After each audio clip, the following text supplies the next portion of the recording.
2 Samuel pasal 21. Orang-orang Gibeon dan keluarga Saul. Dalam zaman Daud terjadilah kelaparan selama 3 tahun berturut-turut. Lalu Daud pergi menanyakan petunjuk Tuhan. Berfirmanlah Tuhan pada Saul dan keluarganya, melekat hutang darah karena ia telah membunuh orang-orang Gibeon. Lalu raja memanggil orang-orang Gibeon dan berkata kepada mereka, orang-orang Gibeon itu tidak termasuk orang Israel, tetapi termasuk sisa-sisa orang Amori, dan walaupun orang Israel telah bersumpah kepada mereka, Saul berikhtiar membasmi mereka dan kegiatannya untuk kepentingan orang Israel dan Yehuda. Daud berkata kepada orang-orang Gibeon itu, apakah yang dapat kuperbuat bagimu, dan dengan apakah dapat kuadakan penebusan supaya kamu memberkati milik pusaka Tuhan? Lalu berkatalah orang-orang Gibeon itu kepadanya, bukanlah perkara emas dan perak urusan kami dengan Saul serta keluarganya, juga bukanlah urusan kami untuk membunuh seseorang di antara orang Israel. Tetapi kata Daud, apakah yang kamu kehendaki akan kuperbuat bagimu. Sesudah itu berkatalah mereka kepada raja, dari orang yang hendak membinasakan kami dan yang bermaksud memunahkan kami, sehingga kami tidak mendapat tempat dimanapun di daerah Israel, biarlah diserahkan 7 orang anaknya laki-laki kepada kami, supaya kami menggantung mereka di hadapan Tuhan di Gibeon, di bukit Tuhan. Lalu berkatalah raja, aku akan menyerahkan mereka. Tetapi raja merasa sayang kepada Mephiboset bin Yonatan bin Saul, karena sumpah demi Tuhan ada di antara mereka, di antara Daud dan Yonatan bin Saul. Lalu raja mengambil kedua anak laki-laki Rispa binti Aya yang dilahirkannya bagi Saul, yakni Armoni dan Mephiboset, dan kelima anak laki-laki Merab binti Saul yang dilahirkannya bagi Adriel bin Barsilai orang Mehola itu. Kemudian diserahkannyalah mereka ke dalam tangan orang-orang Gibeon itu. Orang-orang ini menggantung mereka di atas bukit di hadapan Tuhan.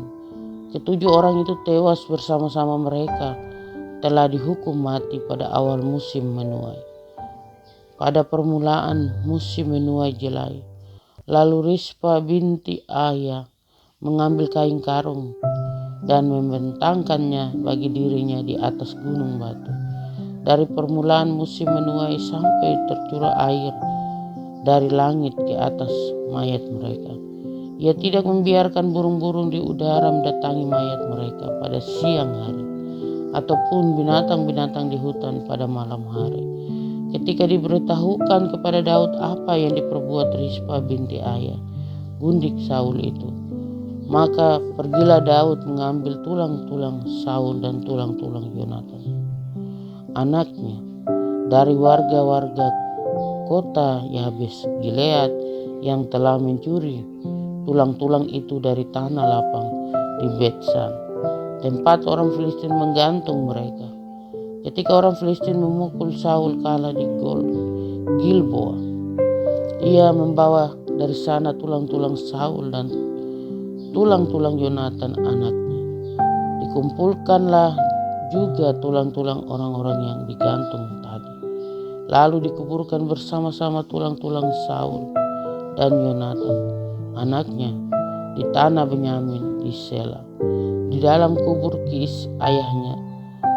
Orang melakukan segala sesuatu yang diperintahkan raja. Maka sesudah itu Allah mengabulkan doa untuk negeri itu. Peperangan melawan orang Filistin. Ketika terjadi lagi peperangan antara orang Filistin dan orang Israel, maka berangkatlah Daud bersama-sama dengan orang-orangnya, lalu berperang melawan orang Filistin, sampai Daud menjadi letih lesu. Isbi Benob, yang termasuk keturunan raksasa, berat tombaknya 300 sikal tembaga, dan ia menyandang pedang yang baru, menyangka dapat menewaskan Daud. Tetapi Abisai anak Seruya datang menolong Daud, lalu merobohkan dan membunuh orang Filistin itu. Pada waktu itu orang-orang Daud memohon dengan sangat kepadanya. Kata mereka, "Janganlah lagi engkau maju berperang bersama-sama dengan kami, supaya keturunan Israel jangan punah bersama-sama engkau." Sesudah itu terjadi lagi pertempuran melawan orang Filistin di Gob. Pada waktu itu Sikai orang Husa memukul kalah Saf yang termasuk keturunan raksasa. Dan terjadi lagi pertempuran melawan orang Filistin di Gob. Elhanan bin Yaare Oregim, orang Betlehem itu, menewaskan Goliat orang Gad itu yang gagang tombaknya seperti pesah tukang tenun. Lalu terjadi lagi pertempuran di Gad, dan di sana ada seorang yang tinggi perawakannya, yang tangannya dan kakinya masing-masing berjari 6, 24 seluruhnya juga orang ini termasuk keturunan raksasa. Ia mengolok-olok orang Israel, maka Yonatan anak Simea kakak Daud menewaskannya. Keempat orang ini termasuk keturunan raksasa di Gad. Mereka tewas oleh tangan Daud dan oleh tangan orang-orangnya. 2 Samuel pasal 22. Nyanyian syukur Daud. Daud mengatakan perkataan nyanyian ini kepada Tuhan pada waktu Tuhan telah melepaskan dia dari cengkraman semua musuhnya dan dari cengkraman Saul. Ia berkata, "Ya Tuhan, bukit batuku, kubu pertahananku dan penyelamatku, Allahku, gunung batuku, tempat aku berlindung, perisaiku, tanduk keselamatanku, kota bentengku, tempat pelarianku, juru selamatku, Engkau menyelamatkan aku dari kekerasan. Terpujilah Tuhan, seruku, maka aku pun selamat daripada musuhku. Sesungguhnya gelora-gelora maut telah mengelilingi aku. Banjir-banjir jarah jahanam telah menimpa aku. Tali-tali dunia orang mati telah membelit aku. Perangkap-perangkap maut terpasang di depanku. Ketika aku dalam kesesakan, aku berseru kepada Tuhan, kepada Allahku aku berseru, dan Ia mendengar suaraku dari bait-Nya. Teriakku minta tolong masuk ke telinga. Lalu bergoyang dan bergoncanglah bumi. Dasar-dasar langit gemetar dan bergoyang oleh karena bernyala-nyala murkanya. Asap membumbung dari hidungnya, api menjilat keluar dari mulutnya, bara menyala keluar daripadanya. Ia menekukkan langit lalu turun, kekelaman ada di bawah kakinya. Ia mengendarai keruk lalu terbang dan tampak di atas sayap angin. Dan ia membuat kegelapan di sekelilingnya menjadi penuh.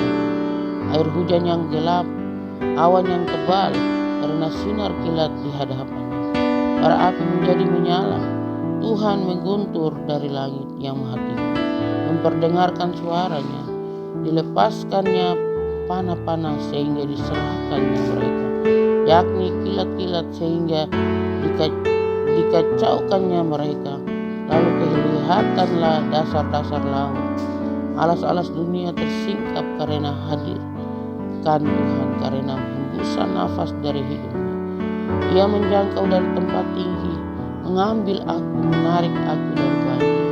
Ia melepaskan aku dari musuhku yang gagah, daripada orang-orang yang membenci aku, karena mereka terlalu kuat bagiku.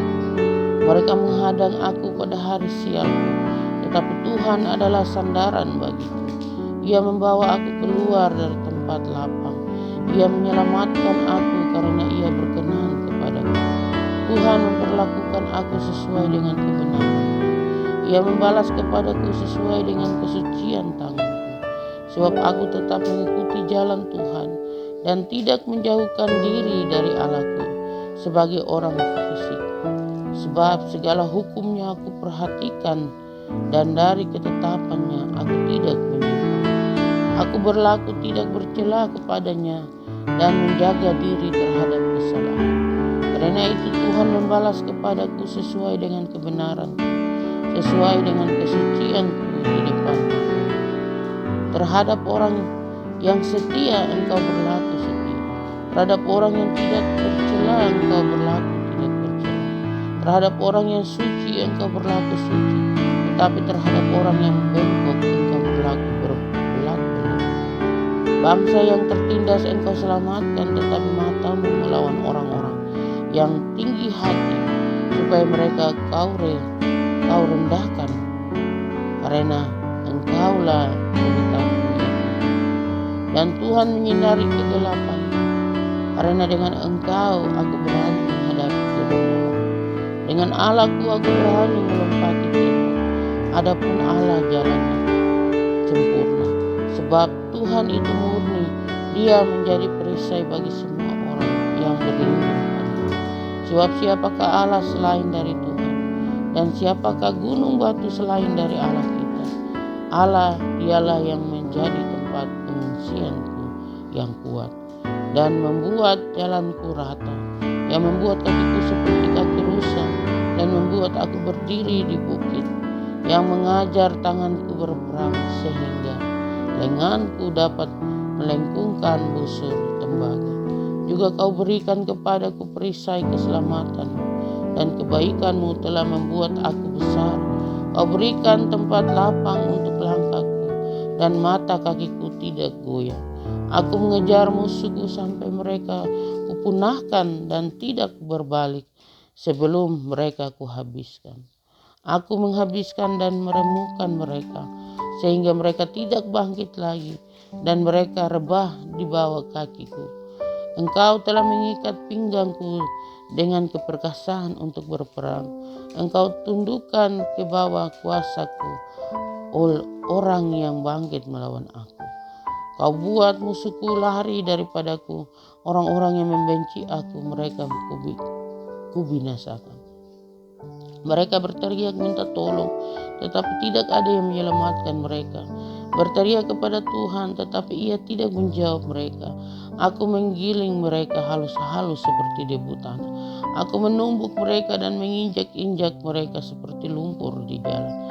Dan Engkau meluputkan aku dari perbantahan bangsaku. Engkau memelihara aku sebagai kepala atas bangsa-bangsa. Bangsa yang tidak kukenal menjadi hambaku. Orang-orang asing tunduk menjilat kepadaku. Baru saja telinga mereka mendengar, mereka taat kepadaku. Orang-orang asing pucat layu dan keluar dari kota kubunya dengan gemetar. Tuhan hidup, terpujilah gunung batuku, dan ditinggikanlah kiranya Allah gunung batu keselamatanku. Allah yang telah mengadakan pembalasan bagiku, yang telah membawa bangsa-bangsa ke bawah kuasaku, dan yang telah membebaskan aku daripada musuhku. Dan Engkau telah meninggikan aku mengatasi mereka yang bangkit melawan aku. Engkau telah melepaskan aku dari para penindas. Sebab itu aku mau menyanyikan syukur bagi-Mu, ya Tuhan, di antara bangsa-bangsa. Dan aku mau menyanyikan mazmur bagi nama-Mu. Ia mengaruniakan keselamatan yang besar kepada raja yang diangkatnya, dan menunjukkan kasih setia kepada orang yang diurapinya, kepada Daud dan anak cucunya untuk selama-lamanya. Samuel pasal 23. Perkataan Daud yang terakhir. Inilah perkataan Daud yang terakhir. Tutur kata Daud bin Isai, dan tutur kata orang yang diangkat tinggi, orang yang diurapi Allah Yakub, pemazmur yang disenangi di Israel. Roh Tuhan berbicara dengan perantaranku, firman-Nya ada di lidahku. Allah Israel berfirman, gunung batu Israel berkata kepadaku, apabila seorang memerintah manusia dengan adil, memerintah dengan takut akan Allah, ia bersinar seperti fajar di waktu pagi. pagi yang tidak berawan, yang sesudah hujan membuat berkilauan rumput muda di tanah. Bukankah seperti itu keluargaku di hadapan Allah?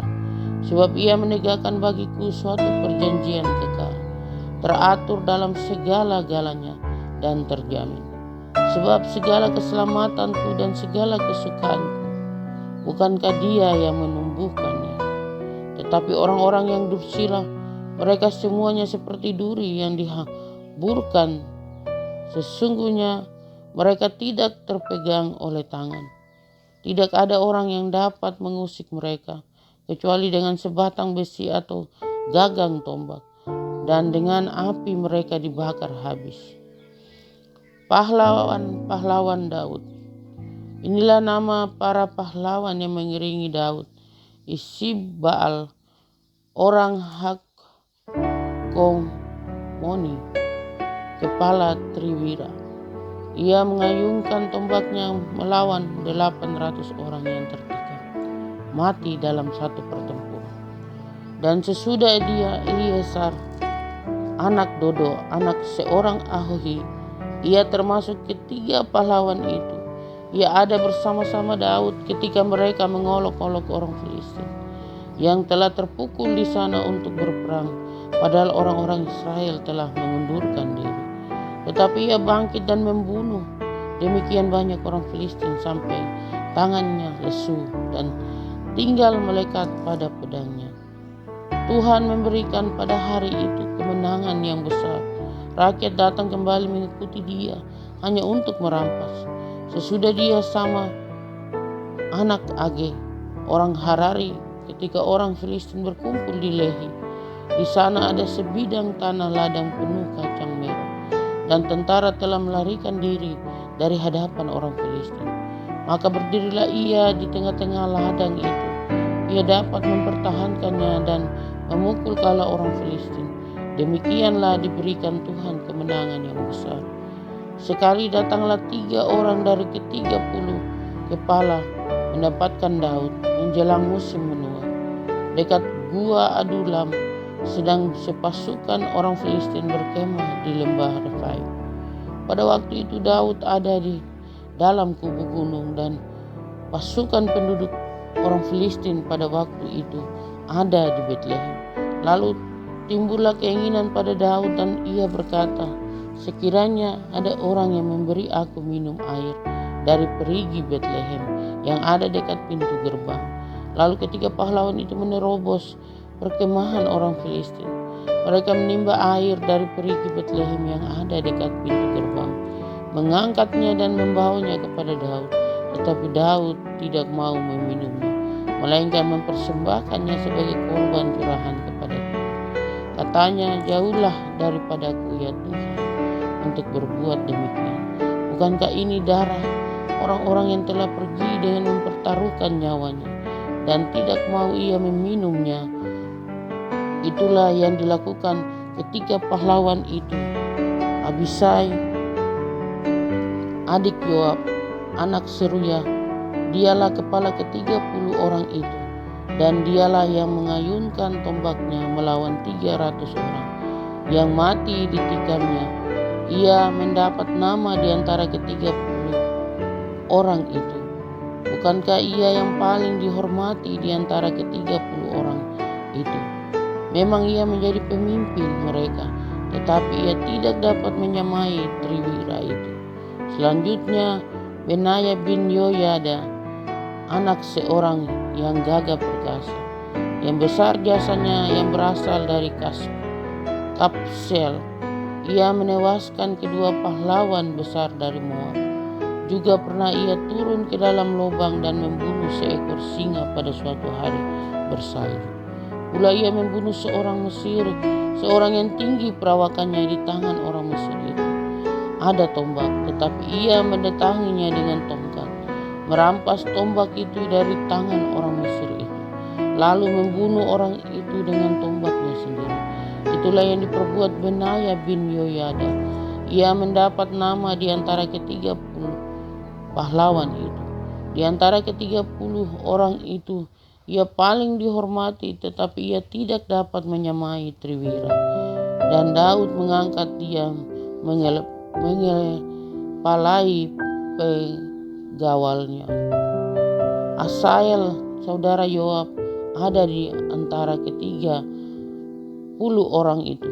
Selanjutnya Elhanam bin Dodo dari Betlehem, sama orang Harod, Elika orang Harod, Heles orang Palti, Ira anak Ikes orang Tekoa, Abieser orang Anatot, Mebunai orang Husa, Salmon orang Ahohi, Maharai orang Netofa, Heleb anak Baana orang Netofa, Itai bin Ribai dari Gibea orang Benyamin, Benaya orang Piraton, Hidai dari lembah-lembah Gaas, Abialbon orang Bet Araba, Asmavet orang Bahurim, Eliaba orang Saalbon, Yasyen orang Guni, Yonatan anak Sama orang Harari, Ahiam bin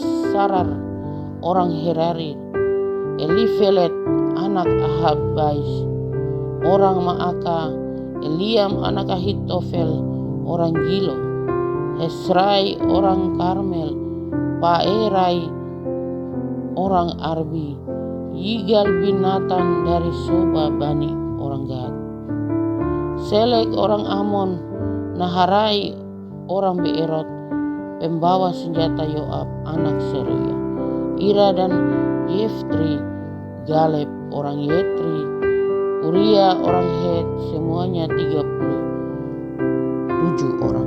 2 Samuel pasal 24. Pendaftaran dan kehukuman. Bangkitlah pula murka Tuhan terhadap orang Israel. Ia menghasut Daud melawan mereka, firman-Nya, pergilah, hitunglah orang Israel dan orang Yehuda. Lalu berkatalah raja kepada Yoab dan para panglima tentara yang bersama-sama dengan dia, jelajahilah segenap suku Israel dari Dan sampai Betsheba. Adakanlah pendaftaran di antara rakyat, supaya aku tahu jumlah mereka. Lalu berkatalah Yoab kepada raja, kiranya Tuhan Allahmu menambahi rakyat 100 kali lipat daripada yang ada sekarang. Dan semoga mata Tuanku raja sendiri melihatnya. Tetapi mengapa Tuanku raja menghendaki hal ini? Namun titah raja itu terpaksa diikuti oleh Yoab dan oleh para panglima tentara. Maka pergilah Yoab dan panglima-panglima tentara itu atas perintah raja untuk mengadakan pendaftaran di antara bangsa Israel. Mereka menyeberangi sungai Yordan, lalu mulai dari Aroer dan dari kota yang terletak di tengah-tengah lembah ke arah Gad dan Yaeser. Kemudian sampailah mereka ke Gilead dan ke Kades di negeri orang Het. Selanjutnya sampailah mereka ke Dan dari Dan mereka mengambil jurusan Sidon.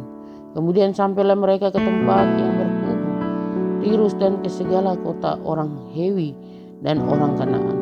Akhirnya tibalah mereka di bagian selatan Yehuda, di Betsheba. Setelah mereka menjelajah seluruh negeri itu, sampailah mereka kembali ke Yerusalem setelah lewat 9 bulan dan 20 hari. Lalu Yoab memberitahukan kepada raja hasil pendaftaran rakyat. Orang Israel ada 800.000 orang perangnya yang dapat memegang pedang, dan orang Yehuda ada 500.000. Tetapi berdebar-debarlah hati Daud. Setelah ia menghitung rakyat, lalu berkatalah Daud kepada Tuhan, aku telah sangat berdosa karena melakukan hal ini. Maka sekarang Tuhan jauhkanlah kiranya kesalahan hamba, sebab perbuatanku itu sangat bodoh. Setelah Daud bangun daripada waktu pagi, datanglah firman Tuhan kepada Nabi Gad, melihat Daud demikian. Pergilah, katakanlah kepada Daud, beginilah firman Tuhan, 3 perkara aku hadapkan kepadamu, pilihlah salah satu daripadanya, maka aku akan melakukan kepadamu. Kemudian datanglah Gad kepada Daud, memberitahukan kepadanya dengan berkata kepadanya, akan datangkah menimpa engkau 3 tahun kelaparan di negerimu? Atau maukah engkau melarikan diri 3 bulan lamanya dari hadapan lawanmu, sedang mereka itu mengejar engkau? Atau akan adakah 3 hari penyakit sampar di negerimu? Maka sekarang pikirkanlah dan timbanglah, jawab apa yang harus kusampaikan kepada yang mengutus aku. Lalu berkatalah Daud kepada Gad, sangat susah hatiku, biarlah kiranya kita jatuh ke dalam tangan Tuhan. Sebab besar kasih sayangnya, tetapi janganlah aku jatuh ke dalam tangan musuh manusia. Jadi Tuhan mendatangkan penyakit sampar kepada orang Israel dari pagi hari sampai waktu yang ditetapkan. Maka matilah dari antara bangsa itu, dari Dan sampai Betsheba, 70.000 orang. Ketika malaikat memuncungkan tangannya Yerusalem untuk memusnahkannya, maka menyesallah Tuhan karena malapetaka itu. Lalu ia berfirman kepada malaikat yang mendatangkan kemusnahan kepada bangsa itu, cukup, turunkanlah sekarang tanganmu itu. Pada waktu itu malaikat Tuhan itu ada dekat tempat penggirikan Arauna, orang Yebus. Dan berkatalah Daud kepada Tuhan ketika dilihat malaikat yang tengah memusnahkan bangsa itu demikian, sesungguhnya aku telah berdosa dan aku telah membuat kesalahan. Tetapi domba-domba ini, apakah yang dilakukan mereka? Biarlah kiranya tanganmu menimpa aku dan kaum keluarga. Mezbah didirikan dekat Yerusalem, tulah berhenti.